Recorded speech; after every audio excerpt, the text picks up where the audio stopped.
प्राणों से अधिक प्रिय लगते। प्राणों ते प्रिय लागहि सब कह राम कृपाल। आज से लगभग 30 वर्ष पहले की बात है। हमारी अयोध्या जी में कनक भवन में पुजारी जी ने दूध में मिश्री की जगह वहीं बगल में रखा हुआ संखिया मिला दिया भूल से। मिश्री का डिब्बा भी वहीं रखा था, संखिया भी वहीं रखा था। बच्चे की खुजली के लिए दवा बनाने के लिए उन्होंने संखिया पिसवा के मंगाया था और वहीं धर दिया था। जल्दी में दूध में संखिया मिलाकर श्री ठाकुर जी को भोग लगा दिया। कनक भवन में श्री ठाकुर जी का पूरा शरीर काला हो गया। पुजारी जी को पता नहीं, हो तो दूध पिला के सन करा के चले आए। श्री ठाकुर जी को बहुत गर्मी भई। अब भगवान किससे बोले? अर्चा अवतार में, मूर्ति के रूप में जो भगवान का अवतार, ये अर्चा अवतार है। अर्चा अवतार की अलग मर्यादा है। ये चेतन होने पर भी जड़ के समान बैठे रहेंगे, बोलने में समर्थ होने पर भी मौन रहते हैं, अपराधों को, पापों को, अपमान को सहन कर लेते हैं, भक्तों का सम्मान करते हैं। ऐसी ऐसी मर्यादा है।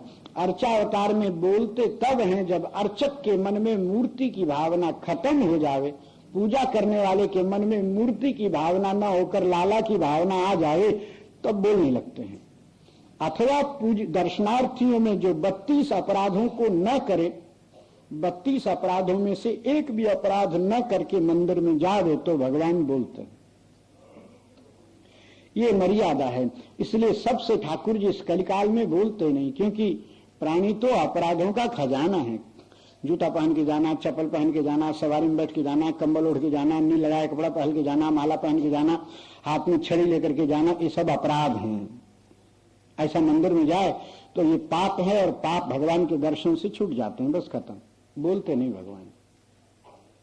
मंदिर में जाकर भगवान के सामने पांव फैलाना, भगवान के सामने पान खाना, भगवान के सामने दूसरे की निंदा करना, भगवान के सामने अपनी प्रशंसा करना, भगवान के सामने किसी दूसरे देवता को छोटा बनाना, भगवान के सामने किसी दूसरे का चरण छूकर प्रणाम करना, ये सब अपराध हैं। भगवान के दर्शन से अपराध छूट जाते हैं, परंतु बात करने के लिए तुम्हारे पास पुण्य नहीं रह जाता है। इसलिए 32 अपराधा भगवान वेदव्यास पद्म पुराण में बताते हैं कि 32 अपराध हैं जब प्राणी मंदिर में दर्शन करने जावे। अति सावधानी पूर्वक उन अपराधों को छोड़ करके जिस दिन मंदिर में जाता है उस दिन भगवान बात करते हैं। और पुजारी के हृदय में, पूजा करने वाले के हृदय में जब मूर्ति की भावना खत्म होकर भगवत भावना होती है तब बात करते हैं। और ऐसा प्राय इस कलिकाल में होता नहीं है। सबसे कुछ न कुछ अपराध। नील लगाकर कपड़ा पहनने का तो शौखे हो गया है। सब लोग कपड़ा में नीले लगाता है। पुराने साधु लोग नहीं लगाते, नए लोग तो फिर नए ही हैं। तो ऐसे सब है, बहुत अपराध बनते रहते हैं। तो अर्चा अवतार में सबसे बोलते नहीं भगवान। तो अयोध्या जी में एक तपसी जी की छावनी है, वहां 3 छावनी है पुरानी। सबसे पहली श्री रघुनाथ दास जी की छावनी है। श्री रघुनाथ दास जी महाराज सिपाही का काम करते थे, कथा सुनने में इतने मगन हो गए, ड्यूटी पर नहीं गए। उस दिन उनका बड़ा अफसर आने वाला था, उनके बदले में ठाकुर जी जाकर झंझट से बचाए लिए। ये जब मालूम भया तो सब छोड़ के साधु हो गए, फिर वही संत सेवा करने लगे। तो उन्होंने बड़ी लंबी चौड़ी छावनी बनाई है, उसका नाम श्री रघुनाथ दास जी की छावनी है। बाबा रघुनाथ दास जी अयोध्या में बड़े प्रसिद्ध संत हुए हैं। उसके बाद में श्री मणि रामदास जी महाराज एक अच्छे संत बने हैं, जिन्होंने छोटी छावनी का निर्माण किया है। आजकल छोटी छावनी नाम की है, बड़ी छावनी से ज्यादा संत छोटी छावनी में रहते हैं। अब तो बड़ी छावनी में भी अच्छे संत आए हैं, वो भी संत सेवा करने लगे हैं, कुछ वहां भी रौनक बढ़ने लगी है। भगवान करे दिन दूनी बढ़ती रहे। और मणि राम जी की छावनी में इन दिनों ब्रज के ही श्री नृत्य गोपाल दास जी महाराज महंत हैं, खूब साधु सेवा करते हैं, बड़े अच्छे संत हैं, सभी जानते हैं उनको। आजकल तो विश्व में प्रसिद्ध हो चुके हैं और झंझट वाले कांड में कुछ सहयोग करने के कारण बड़े प्रभावशाली, बड़े अच्छे, सरल, मिलनसार संत हैं। तीसरी छावनी है तपसी जी की छावनी। तपसी जी की छावनी के जो तपस्वी जी थे, जिन्होंने वो छावनी का निर्माण कराया, उन दिनों वो थे, और वो श्री राम जी के सखा, मित्र, भाव में मगन रहने वाले, मित्रों में भी बड़े भाई, बड़े सखा, प्रौढ़ सखा। इसलिए अब लाला को प्यास लगे, वो संख्या चढ़ गया तो गर्मी हो गई, तो प्यास लगे तो किससे बात करें। तो बड़े भैया से कहने के लिए गए। आधी रात्रि का समय, सब संत सो रहे थे, तपसी जी बैठे हुए माला फेर रहे थे। सामने श्री कनक भवन बिहारी जी प्रकट भये, उठकर खड़े हो गए। सखा जी ने आगे बढ़कर अंक माल दी। लाला व्याकुल कैसे? बोले भैया आज दूध में पुजारी ने भूल से मिश्री की जगह संख्या मिला के भोग लगा दिया। हमको गर्मी बहुत हो गई, हम बहुत परेशान हैं, किससे कहें? आपके पास आए, जल्दी कुछ ठंडा का उपाय करो। कहकर ठाकुर जी अंतर ध्यान भय मंदिर में पधारे। तपसी जी जाग गए, घबरा गए। उन्होंने तुरंत सब संतों को बुलाया और बुला करके जितना भी स्थान के अंदर सामान था, ठंडा बेल का मुरब्बा, आंवला का मुरब्बा, ठंडाई का सामान और जितना गुलकंद वगैरह जो जो मिल रहा था, काजू है, किशमिश है, बादाम है, पिस्ता है, सब घूट घाट के जल्दी जल्दी शरबत तैयार करके गगरों में भर भर करके और सरजू जी का जल 150 घड़ा सब मत्थे पर रख करके जय सीताराम सीताराम करते आधी रात्रि को संत लोग कनक भवन में पहुंचे। अब 40-50 साधु हल्ला करते आए तो सब कनक भवन में लोग जाग गया, क्या हो गया क्या हो गया। पुजारी जी दौड़ के आए, तपसी जी को देखे, महाराज आधी रात को कैसे दर्शन करने चले आए, अभी तो सवेरा नहीं गया। बोले सवेरा तो नहीं भया, बाकी आपके दिमाग में अंधेरा हो गया। ठाकुर जी को मिश्री की जगह संख्या मिलाकर भोग लगा दिए और उनको गर्मी हो गई। हमसे कहने के लिए आए थे, इसीलिए जल्दी जगा उनको कुछ ठंडा भोग लगाना है, मंदिर खोलो। अरे ऐसा नहीं महाराज।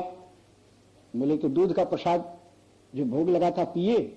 अरे तो हम मंदिर में भुलाया है। तो तपसी जी ने कहा देखा, आप भूल कर सकते हैं, बाकी श्री रघुनाथ भूल नहीं कर सकते। वो प्रसाद तुम पीते तो अभी तुम्हारी लाश दिखती यहां पर। तुम भूले, भोग लगाना भूले तो ठाकुर जी ने प्रसाद लेना भी तुम्हें भुला दिया, इसलिए बच गए। जल्दी मंदिर खोलो। अब तो घबरा के पुजारी जी जल्दी 2 गगरा में नहा लिए और दौड़ करके मंदिर खोले तो ठाकुर जी का चेहरा देखे, चीख करके नीचे गिर पड़े, बेहोश हो गए, हल्ला मच गया। सभी संत लोग दौड़े, क्या हुआ? बोले कैसे ठाकुर जी हो गए? काला श्री विग्रह हो गया। श्री कनक भवन बिहारी जी गोरे राम जी हैं, काले राम जी नहीं है, गोरे राम जी हैं। तो अब उनका काला हो गया श्री विग्रह। तो अब घबरा कर 2-4 आदमी झांक के देखे, सब डर के मारे बाहर निकल गया। श्री तपसी जी भीतर गए, भीतर जाकर के लाल जी के सिर पर हाथ फेरे, इतना भयंकर संख्या, हाँ भैया बहुत गर्मी लग रही हो रही। मेरे लाल जल्दी से गोद में उनको लिया, गुलकंद भोग लगाया, ठंडाई भोग लगाई, आंवले का मुरब्बा भोग लगाया, बहुत बहुत भोग लगाया। ये सब होते होते 2-3 बज गए, हल्ला मच गया। सो पूरे अयोध्या और फैजाबाद के लोग सवेरे के 6 बजते बजते क्या हिंदू क्या मुसलमान कनक भवन भर गया, ठसाठस, भीतर से लेकर के बाहर गलियां, सब जगह नहीं चलने की। दर्शन कराओ दर्शन कराओ, दर्शन का कराए, ठाकुर जी का दर्शन कराने लायक चेहरा ही नहीं, एकदम वज्र करिया हो गए और विचित्र स्थिति है। अब तपसी जी को अनुभव होता है, आज के प्राणी को तो ये सब नहीं अनुभव होता। कुछ भोग लगा दो, अपना मुंह जले तो भले मालूम हुए, बाकी भावुक संत हुए तो उनको अनुभव हुए। तो अब वहां पहुंचे महाराज, जब पहुंचे तो बड़े प्रेम। अब तपसी जी महाराज भीतर गए, भैया सब दर्शन के लिए अल्लाह कर रहे हैं, क्या करें, ये कैसी गर्मी उतरेगी। अब जो सुना सो हिंदू लोग मुरब्बा, सरजू जल, दूध, ठंडाई ले लेके आ रहे हैं और मुसलमान लोग भी ठंडा का जितना सामान हो सकता है, अनार है और मौसम्बी का रस निकाल के, अनार का रस, माने हम लोग मुसलमान है, फल तो दे सकते हैं, बेचारे इतनी मौसम्बी इतना अनार है, अगर आप फल आया का भोग लगाओ, ठाकुर जी को ठंडी हो, ठाकुर जी को ठंडी। अब अयोध्या के मुसलमानों को लोग खराब कहें, बाकी अयोध्यावासी खराब नहीं कहते। बाहर के लोग हिंदू मुसलमान का झगड़ा करके वहां मंदिर मस्जिद का कोलाहल मचा के अपने राजनीतिक मुद्दा ठीक करना चाहते हैं, ये दूसरी बात है कि बाकी कभी अयोध्या वासियों ने शिकायत नहीं की कि ये मस्जिद है और यहाँ हमारे भगवान की पूजा नहीं हो रही है।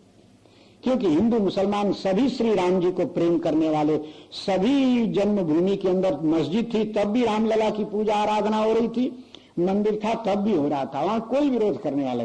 ये तो बाहर के उपद्रवी तत्वों ने जाकर के अयोध्या में कोलाहल मचा करके अपना स्वार्थ सिद्ध करना चाहा है और आज भी वही चाह रहे हैं। नहीं तो मंदिर, अयोध्या में मंदिर की कमी है।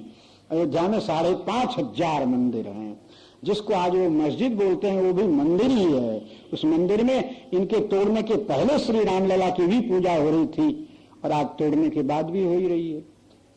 उपद्रव तो लोगों का स्वार्थ है। अयोध्या के तो मुसलमानों को देखकर अयोध्या के संतों ने भजन में उनको धन्य धन्य कहा, लक्ष्मण किला के श्री बड़े महाराज जी, सिद्ध शिरोमणि श्री युगलानंद शरण जी महाराज कहते हैं, धन धन अवधपुरी के तुर्का। क्या विशेषता है? बोले जीवत में सब संत निहारे। मंदिर में तो नहीं जाते, बाकी संतों का दर्शन करते हैं। और उत्सव में भगवान जब बाहर निकलते हैं तो भगवान का दर्शन करते हैं। और पक्के अयोध्यावासी हैं। हिंदू लोग तो मरने पर जला दिए जाते हैं, बाकी धन धन अवधपुरी के तुर्का, जीवत में सब संत निहारे, मरत न छाड़े पुरका। मरने पर भी अयोध्यापुरी को छोड़ते नहीं, वहीं गाड़ दिए जाते हैं, वहीं अखंड अयोध्यावास करते हैं। अयोध्या के संतों का तो आपस में ऐसा स्नेह था। अब पीछे तो कलिकाल की लीला है, तो अब वो सब लोग मौसम्बी, अनार और क्या क्या जितना ठंडा मिला सभी भोग लग रहा है ठाकुर जी को। अब ठाकुर जी को कुछ कुछ ठंडक लग रही है, थोड़ा थोड़ा गर्मी शांत हो रही। सखा जी ने पूछा, भैया ये लीला कब तक? बोले दूध भोग लगाओ, 5 मन दूध अभी चाहिए गर्मी उतरने के लिए। सखा जी ने ठाकुर जी की लीला ही तो है, बाहर आकर कहा, ठाकुर जी ने कहा है कि 5 मन दूध चाहिए। अयोध्या के हलवाइयों ने 50 मन दूध उपस्थित कर दिया। जितना दूध जिस दिन जिसके पास था सब लाकर धर दिया, भोग लगाओ ठाकुर जी को। प्राणों ते प्रिय लागहि सब कह राम कृपाल। आज भी अयोध्या के वासियों का ये स्वभाव है। इसीलिए शास्त्र कहता है, अयोध्यावासिन सर्वे जगन्नाथ से मूर्तिमान। नीलाचल जाकर जगदीश भगवान के जो दर्शन का पुण्य है वो अयोध्यावासी के दर्शन का पुण्य है। अयोध्या के जितने हैं सब भगवत स्वरूप, भगवान सबको प्राणों से प्रिय लगते हैं। अब भोग लगाओ दूध सब, तो अब लोग कहें दर्शन कराओ दर्शन कराओ। सखा जी बोले, भैया दूध पी लिए? बोले पी लिए। लोग कहते हैं दर्शन कराओ, तो बोले लोगों से कहो कि हमारा है तबीयत ठीक हो तो दर्शन होगा। तो ये बाहर बोले, श्री राघव कहते हैं उनकी तबीयत ठीक होगी तब दर्शन होगा, हल्ला मत करो। तो उन लोगों ने कहा तबीयत कैसे और कब ठीक होगी? तो इन्होंने पूछा, भैया तबीयत कैसे और कब ठीक होगी? तो ठाकुर जी ने कहा, हमको भोग लगा वो संखिया वाला जो दूध धरा है उसको कोई पी जाए तो अभी ठीक हो जाए। तो जितने प्राणी थे, क्या हिंदू क्या मुसलमान, सब लोग सच्चे हृदय से चिल्लाए, हमको दो हमको दो हम पिए। तपसी जी महाराज के नेत्र भरियाए अयोध्यावासी आज भी। इसलिए गोस्वामी जी ने लिखा है, तुलसी तब के से अजहु जानिए रघुवर नगर वसैया। अयोध्यावासी जैसे त्रेता युग में श्री राम प्रिय हैं, वैसे आज भी वैसे के वैसे अपनी अपनी शक्ति के अनुकूल सभी श्री अयोध्यानाथ का दुलार करते हैं, प्यार करते हैं। ये तो बाहरी उपद्रवी लोगों ने जाकर के अयोध्या में थोड़ी उद्दंडता मचाई है, और उस उद्दंडता का प्रभाव ये हुआ कि 10,000 साधु अयोध्या छोड़कर अन्यत्र चले गए। संसारियों की संख्या बढ़ गई है। 20 वर्ष पहले श्री प्रमोद बनवाले महाराज जी का शरीर छूटा तो संपूर्ण अयोध्या के साधुओं का भंडारा भया था, तो 14,400 साधुओं को चिट्ठी मिली थी भंडारे की। और अभी 3 वर्ष पहले एक महाराज का शरीर छूटा था, उसमें जब भया है 3, 4 या 5 वर्ष भये, तो उसमें संभव एक भया संपूर्ण साधुओं का भंडारा, तो 4,200 चिट्ठी होते होते साधु खत्म, इससे आगे साधु नहीं। और भीड़ इतनी बढ़ गई है, संसारी लोग जाकर के, राजनीतिक नेता लोग जाकर के बस गए हैं, वो सब अपना अड्डा बनाने के लिए, पता नहीं कैसे, भीड़ तो उससे भी ज्यादा है, परंतु अब साधुओं की संख्या कम हो गई है। 10,000 साधु बाध्य हो गए हैं इन उपद्रवियों के लिए अयोध्या छोड़ने को, और अब चित्रकूट में, श्री वृंदावन में या अन्य अन्य जहाँ शांति वहां आश्रय लेते हैं। साधुओं को तुम्हारे राजनीतिक धंधे से कोई मतलब नहीं, उनके रघुनाथ तो अयोध्या में सदा खेलते रहते हैं। तो ऐसी लीला। जब सखा जी महाराज के नेत्र भरिया, उन्होंने कहा कि राघव सभी दूध पीना चाहते हैं, उसको बोलो किसको आज्ञा होती है, वो संख्या वाला दूध किसको दिया जाए? तो ठाकुर जी ने कहा किसी को नहीं दिया जाए, ये जो भोग लगा दूध है ना इसी में मिला दो। तो 50 मन दूध में वो कटोरा भर दूध मिला दिया गया। अब ठाकुर जी ने कहा एक ही गिलास सबको बांटो। अब दूधवा तो एक प्रकार की औषधि हो गया, मर्यादा। एक तो श्री राघव को भोग लगा, और दूसरा प्रभु ने बड़े ढंग से, भगवान बड़े दया निधान है।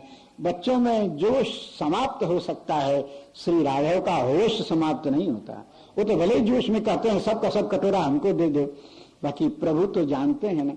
इसलिए सब दूध में मिलाया और फिर नन्हे नन्हे कुल्हड़, वहां मिट्टी के बहुत होते हैं। अयोध्या में कुल्हड़े में बाजार में दूध और चाय मिलता है, गिलासों में कोई नहीं, बोले जूठा हो जाएगा, कोई लेगा नहीं। तो वो कुल्हड़े मार आने लगे और फटाफट बटने लगा, सब दूध पीते। जब सब दूध समाप्त हुआ तो श्री रघुनाथ फिर गोरे हो गए जैसे कहता है।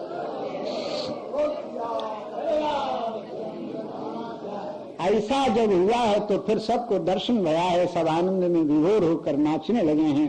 प्रभु का दर्शन और आशीर्वाद प्राप्त करके अपने अपने घर गए हैं।